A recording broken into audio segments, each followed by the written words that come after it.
नमस्कार, बुलेटिन में आपका स्वागत है और मैं आपके साथ हिमानी। बुलेटिन का आगाज करेंगे एक बड़ी खबर के साथ। रायपुर से इस वक्त की बड़ी खबर, आरक्षण पर तकरार लगातार जारी है।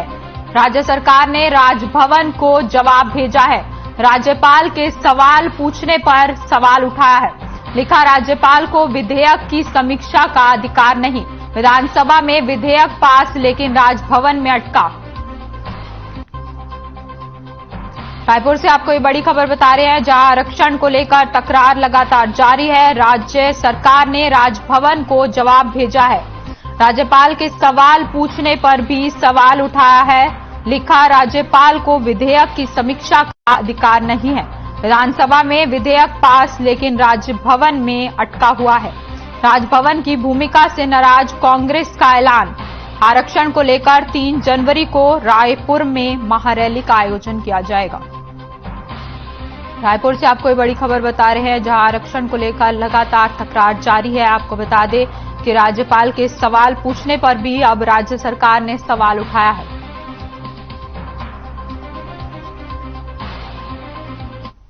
इस बीच रायपुर से एक बड़ी खबर सामने आ रही है, जहां ट्रक ने बाइक सवार को टक्कर मार दी है। हादसे में बाइक सवार की मौके पर ही मौत हो गई है। खबर आपको बता रहे हैं रायपुर से, जहां ट्रक ने बाइक सवार को टक्कर मार दी है और साथ ही बाइक सवार की मौके पर ही मौत हो गई है। और हादसे के बाद परिजनों ने चक्का जाम कर दिया है। युवक का शव उठाने नहीं दे रहे हैं स्थानीय लोग। चौक में ब्रेकर बनाने की लंबे समय से कर रहे थे मांग। ओवर स्पीड ट्रक पर कार्रवाई न होने से लोग नाराज हैं। कबीर नगर के हीरापुर चौक की यह पूरी घटना है। ये तस्वीरें भी आपको रायपुर से दिखा रहे हैं, जहां ट्रक ने बाइक सवार को टक्कर मार दी और हादसे में बाइक सवार युवक की मौके पर ही मौत हो गई है। अब स्थानीय लोगों ने चक्का जाम कर दिया है। साथ ही आपको बता दें कि लोग चौक में ब्रेकर बनाने की लंबे समय से मांग कर रहे थे। ओवर स्पीड ट्रक पर कार्रवाई न होने से लोग नाराज हैं। ये पूरा मामला कबीर नगर के हीरापुर चौक का बताया जा रहा है। वहीं मनेन्द्रगढ़ जिले के कलेक्टर पीएस ध्रुव ने खंडगंवा विकासखंड में मझोली गोठान स्थल का निरीक्षण किया है। आपको बता दें कि इस दौरान उन्होंने गोठान गतिविधियों का जायजा लेकर जरूरी दिशा निर्देश भी दिए और गोबर खरीदी, खाद निर्माण और बाड़ी विकास कार्य को बढ़ाने और अन्य गतिविधि शुरू करवाने के निर्देश दिए। इस दौरान मौजूद समूह की दीदियों और ग्रामीणों से चर्चा कर उनकी समस्याओं की जानकारी ली और तत्काल निराकरण की कार्रवाई की गई। ग्रामीणों को पारंपरिक खेती को बढ़ावा देने को लेकर सुझाव दिए। उन्होंने कहा कि कोदो, कुटकी, मेजरी, रागी आदि की खेती फायदेमंद होती है। साथ ही इस दौरान उन्होंने सीईओ जनपद पंचायत को गोठान में खाद उत्पादन को बढ़ावा देने, महिला स्वयं सहायता समूह को प्रोत्साहित करने के निर्देश भी दिए।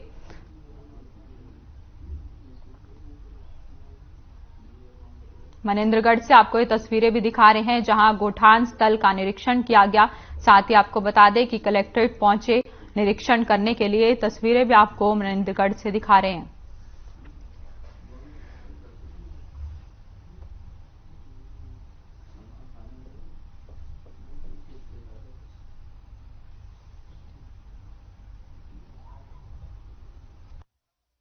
गोठान के निरीक्षण के दौरान गोठान के रास्ते एक मझोली के किसान को अपने कंधे पर कोदो का बोझा लाद कर लाते हुए देखा। मैंने गाड़ी रोक करके उनके पास गया, किसान से कोदो के उपज के बारे में बातचीत की।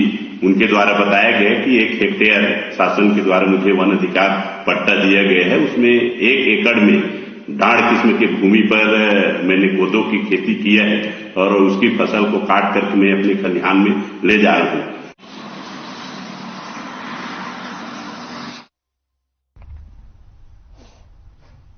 जांजगीर कलेक्टर तारण प्रकाश सिन्हा ने आज अपने कार्यालय में कोरोना के संभावित संक्रमण से बचाव और रोकथाम के लिए स्वास्थ्य विभाग के अधिकारियों के साथ बैठक ली।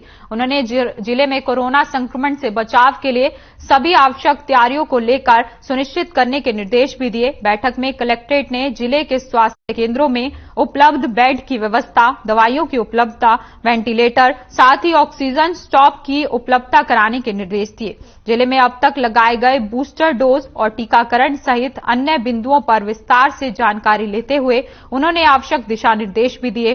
कलेक्ट्रेट ने जिले में कोरोना संक्रमण से बचाव के लिए जिला अस्पताल, प्राथमिक स्वास्थ्य केंद्र और उप स्वास्थ्य केंद्रों में आवश्यक तैयारी रखने के निर्देश भी दिए।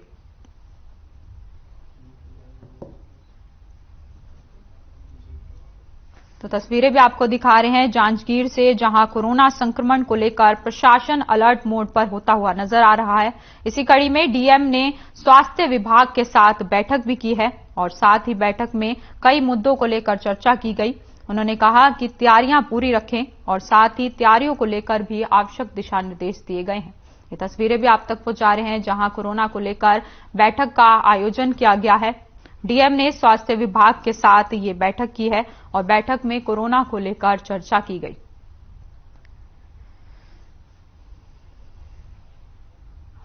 इस बीच रायपुर से एक बड़ी खबर सामने आ रही है, जहां कोरोना वायरस से निपटने के लेकर तैयारियां तेज हो चुकी है। मॉक ड्रिल से परखी जाएगी तैयारियां, प्रशिक्षित स्वास्थ्य कर्मियों पर केंद्रित मॉक ड्रिल होगा। एम्बुलेंस प्रशिक्षण उपकरण की उपलब्धता पर केंद्रित मानव संसाधन क्षमता का लिया जाएगा जायजा। इस वक्त की बड़ी खबर आप तक पहुंचा रहे हैं रायपुर से, जहां कोरोना वायरस से निपटने के लेकर अब तैयारियां तेज हो चुकी है। साथ ही आपको बता दें कि 24 घंटे में देश भर में कोविड के 196 नए मामले सामने आए हैं। छत्तीसगढ़ में 8 नए केस सामने आए हैं। रायपुर से आपको ये बड़ी खबर बता रहे हैं, जहां कोरोना वायरस को लेकर अब रायपुर में भी प्रशासन सख्त मोड पर नजर आ रहा है। मॉक ड्रिल से तैयारियां परखी जाएंगी, प्रशिक्षित स्वास्थ्य कर्मियों पर केंद्रीय मॉक ड्रिल किया जाएगा। मानव संसाधन क्षमता का लिया जाएगा जायजा। पिछले 24 घंटे में देश भर में कोविड के 196 नए मामले सामने आए हैं। छत्तीसगढ़ में भी 8 नए केस एक्टिव हैं।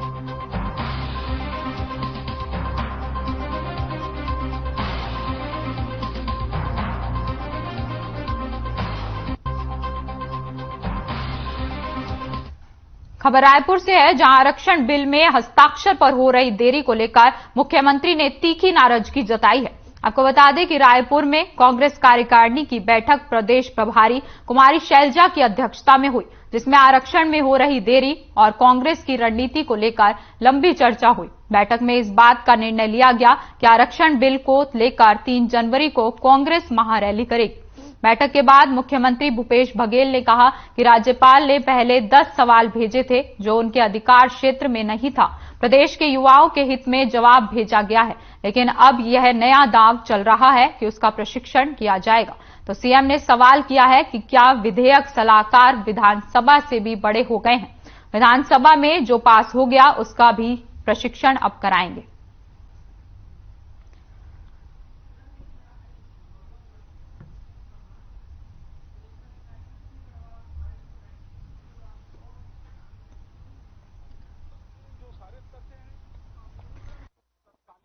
और एक फर्स्ट सेशन अभी समाप्त हुआ है।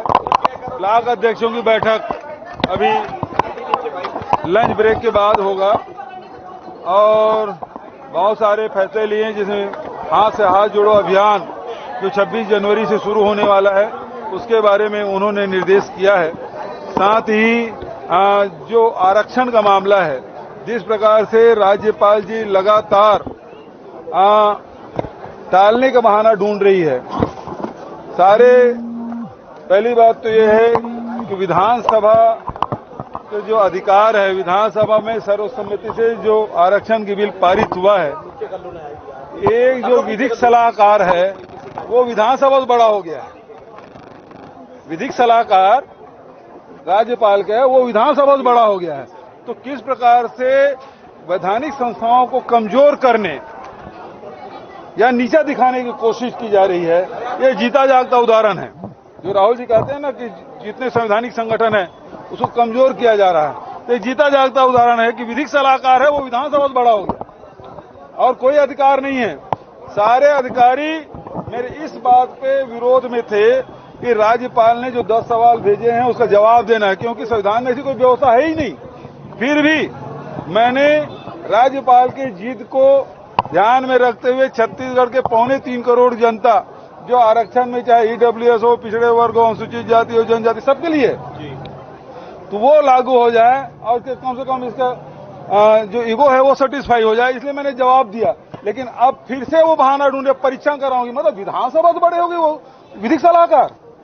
हम तो विधिक सलाहकार को पकड़ लेते, फिर वो कौन है भाई, वही खोजना पड़ेगा। वो विधिक सलाहकार कौन है जो विधानसभा से बड़ा हो गया? जो काम यदि परीक्षण करना है तो वो कोर्ट परीक्षण करती है, हाई कोर्ट है, सुप्रीम कोर्ट है, वो काम वो विधिक सलाहकार करेगा और इसी कारण से रुक रहा है। ये बेहद दुर्भाग्यजनक है। वहीं सुकमा जिले के जिला कार्यालय में भारतीय कम्युनिस्ट पार्टी ने स्थापना दिवस मनाया। भारतीय कम्युनिस्ट पार्टी 26 दिसंबर 1925 को इसकी स्थापना हुई थी। आपको बता दें कि स्थापना दिवस के अवसर पर जिले के अति संवेदनशील क्षेत्र के ग्रामीण जनता और भकपा के सभी वरिष्ठ कार्यकर्ताओं की भारी संख्या में मौजूदगी रही। दरअसल भकपा 2023 के चुनाव को देखते हुए सभी कार्यकर्ताओं को कमर कसती हुई नजर आई। भकपा प्रदेश अध्यक्ष मनीष कुंजाम ने कहा कि भारतीय कम्युनिस्ट पार्टी आजादी के लिए संघर्षरत है। भकपा के इतिहास रही है कि भकपा जहां पर भी है जनता के लिए लड़ रही है, विकास के लिए लड़ रही है। भकपा आदिवासियों के हित में कार्य करने वाली पार्टी है। तस्वीरें भी आपको दिखा रहे हैं सुकमा से, जहां भकपा ने अपना स्थापना दिवस मनाया है। आपको बता दें कि भारतीय कम्युनिस्ट पार्टी की स्थापना 26 दिसंबर 1925 को की गई थी। इस दौरान भकपा के सभी वरिष्ठ कार्यकर्ताओं की भीड़ भी देखने को मिली और अति संवेदन क्षेत्र में ग्रामीण जनता भी पहुंची और साथ ही वरिष्ठ कार्यकर्ता भी इस कार्यक्रम में शामिल हुए। 97 वर्ष पूरे कर लिए हैं। इस अवसर पर पूरे देश में जहां जहां कम्युनिस्ट पार्टी की यूनिट्स हैं, शाखाएं हैं, वह स्थापना दिवस मना रहे हैं। और हम लोग इस अवसर पर कम्युनिस्ट पार्टी का जो स्थापना के समय जो उद्देश्य था, बाद के समय जो भी परिस्थितियां आई, वो परिस्थिति पर हम लोग चर्चा करते हैं। कम्युनिस्ट पार्टी की उपलब्धियों पर चर्चा करते हैं। कम्युनिस्ट पार्टी के साथ जुड़े हुए जो लोग हैं, उन लोगों ने लड़ते लड़ते किस तरीके की लड़ाई लड़ा और लड़ते लड़ते कैसे कुर्बान हो गए, शहीद हो गए, अपनी आहुतियां दी, इसकी भी चर्चा करते हैं। फार्म बना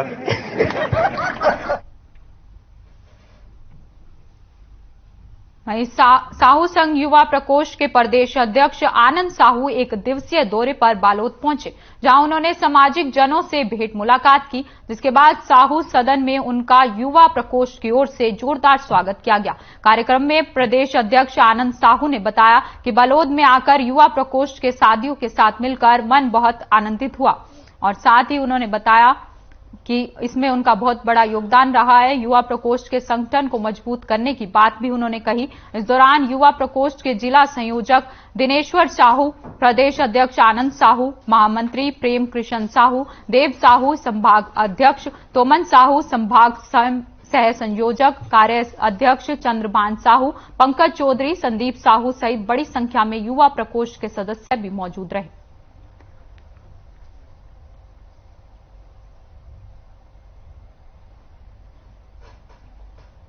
बालोद से आपको ये तस्वीरें भी दिखा रहे हैं, जहां प्रदेश अध्यक्ष आनंद साहू बालोद के दौरे पर रहे। साथ ही आपको बता दें कि इस दौरान उन्होंने सामाजिक जनों से भेंट भी की।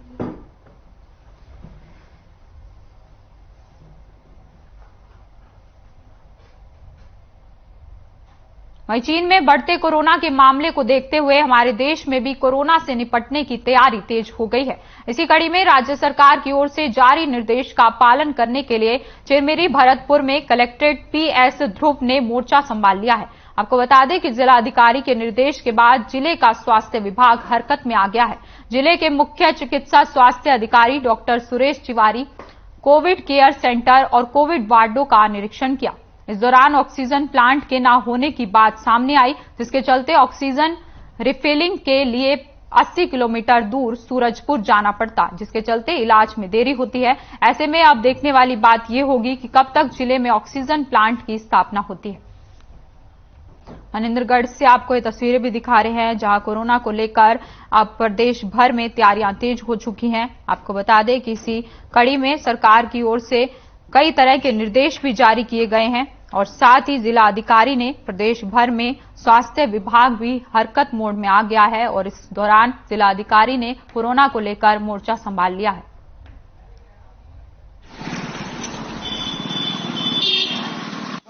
कोई यहाँ छत्तीसगढ़ में या एमसीवी जिले में कोविड के केस नहीं है, लेकिन शासन द्वारा निर्देश प्राप्त हुआ है।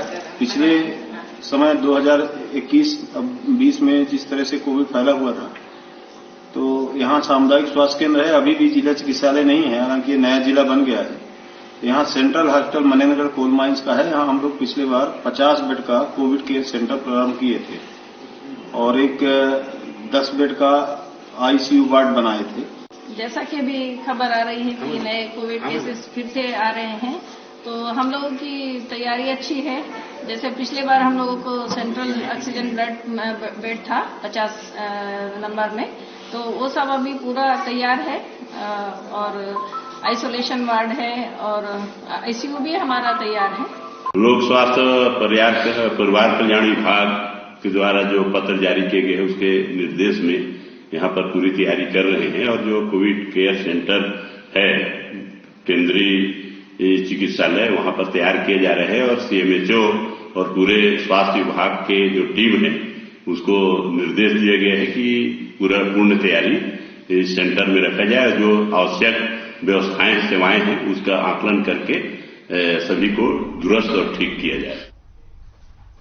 बुरहानपुर की गणपति नाका पुलिस ने मजदूरी करने वाली महिला की हत्या की गुत्थी 24 घंटे में सुलझा ली है। गणपति नाका थाना क्षेत्र के 5 पुल के पास महिला का शव बरामद हुआ था। पुलिस ने अज्ञात के खिलाफ हत्या का केस दर्ज कर लिया था। मृतक महिला पास के ही खेत में मजदूरी का काम करती थी। पुलिस की तफ्तीश के बाद महिला का हत्यारा कोई और नहीं उसी का पड़ोसी निकला, जिसका उसके घर में आना जाना था। महिला पर उसकी नीयत खराब हो गई, उसने दुष्कर्म करने का प्रयास किया। महिला ने इसका विरोध किया तो आरोपी ने महिला का गला घोंटकर उसकी हत्या कर दी। वहीं इस पूरे मामले में पुलिस ने आरोपी को अब गिरफ्तार कर लिया है। बुरहानपुर से आपको ये तस्वीरें दिखा रहे हैं जहां पुलिस ने को एक बड़ी सफलता हाथ लगी है। आपको बता दें कि पुलिस ने हत्या की गुत्थी को अब सुलझा लिया है और साथ ही पुलिस ने आरोपी को भी गिरफ्तार कर लिया है। आपको बता दें कि पुलिस को महिला का शव बरामद हुआ था, जिसके बाद पुलिस ने हत्या का केस दर्ज किया और अब पुलिस ने आरोपी को गिरफ्तार कर लिया है।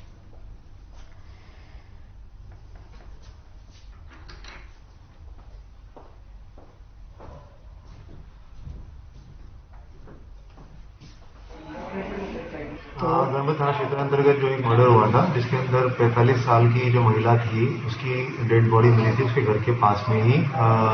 उसमें एक आरोपी हम लोगों ने राउंड अप कर लिया है और जिसने उसका जो है वो मर्डर किया था और अभी उसकी अरेस्टिंग करके पुलिस जो है वो अगली कार्रवाई भी कर रही है। इसमें जो आरोपी गिरफ्तार किया है उसका और उसके परिवार में आना जाना था और उसी की वजह से जो उसकी घाव सुनी हुई तो उसके अंदर उसने महिला का गला घोंट के उसको मार दिया।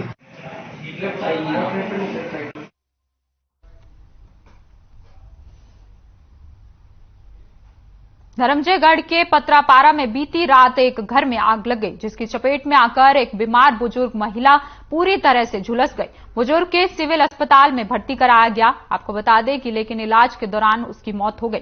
सूचना के बाद पुलिस ने आगे की कार्रवाई शुरू कर दी है। ये तस्वीरें भी आपको दिखा रहे हैं धर्मजयगढ़ में से, जहां घर में भीषण आग लग गई और इसके बाद इस आग में बुजुर्ग महिला झुलस गई, जिसको अस्पताल में भर्ती कराया गया, लेकिन उसकी मौत हो गई। वहीं इस पूरे मामले में अब पुलिस जांच में जुटी हुई है।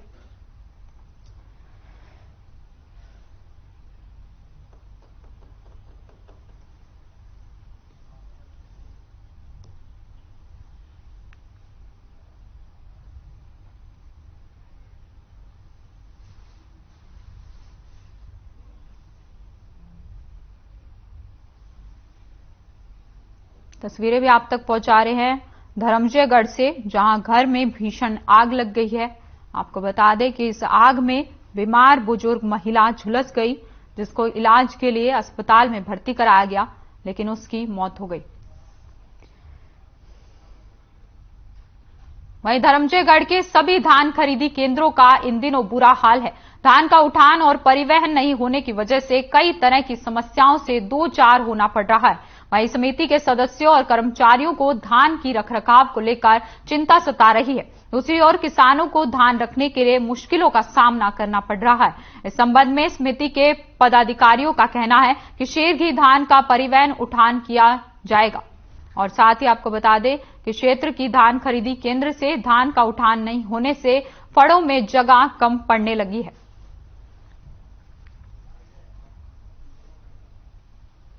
पानी उनी आ रहा है ना, अभी बादल कर रहा है, पानी का कोई ठीक ठिकाना नहीं है। हमारे समिति को अभी बहुत दिक्कत जाएगा। अब इसमें कीचड़ भी होता है, बहुत कीचड़ होता है, पानी आने के लबलावा। धान का उठाव हो रहा है सही? कहाँ नहीं हो रहा है। 1200 कितना कुंटल का वो 12,000 कुंटल का डीडी कट गया है। और आ नहीं रहे हैं सोसाइटी वाला, मंडी वाला।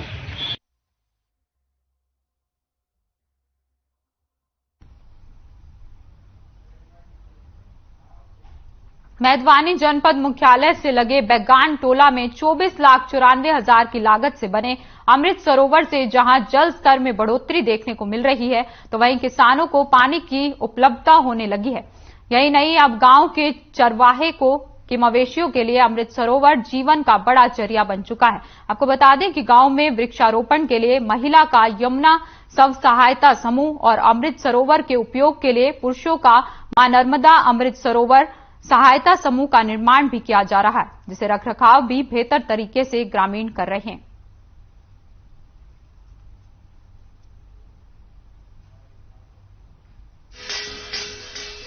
अब गई है बच्चे पानी पीते हैं, अभी जब तक पानी रही तब तक नहाते हैं धोते हैं, बस यही फायदा है। मतलब मवेशियों को पानी के लिए दिक्कत नहीं हो रही? हाँ, यहाँ पानी 12 महीना रह जाते सामने, कोई दिक्कत ना रहे। अच्छा, पहले तालाब नहीं बना था तो कैसी दिक्कत होती थी? या झोड़ी सुखाई जाए नहीं ऐसा? मवेशी भी मरते थे? मरते थे। अब पशुओं में बढ़ोतरी हो रही है ना?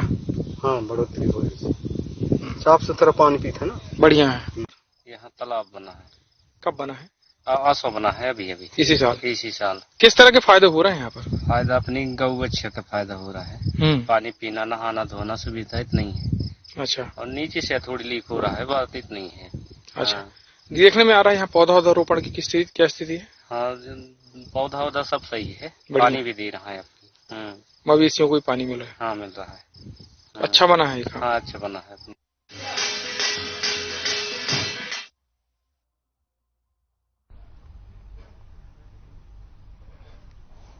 कोंडागांव के केशकाल विधानसभा से विधायक संतराम नेताम विभिन्न सामाजिक कार्यक्रमों में शामिल हुए। विधायक ने गांव डुंडा बेड़मा में शीतला मंदिर का उद्घाटन किया, साथ ही ग्राम पंचायत डुंडा बेड़मा रंगमंच का भी उद्घाटन किया। विधायक ने सौर ऊर्जा लाइट की सौगात भी लोगों को दी। इस मौके पर उन्होंने कहा कि वे ऊंच नीच को न मानते हुए सभी ग्रामीणों के साथ हैं। उन्होंने लोगों को आश्वासन दिया कि सीएम के नेतृत्व में देवगुड़ी हर पंचायत में बनेगा।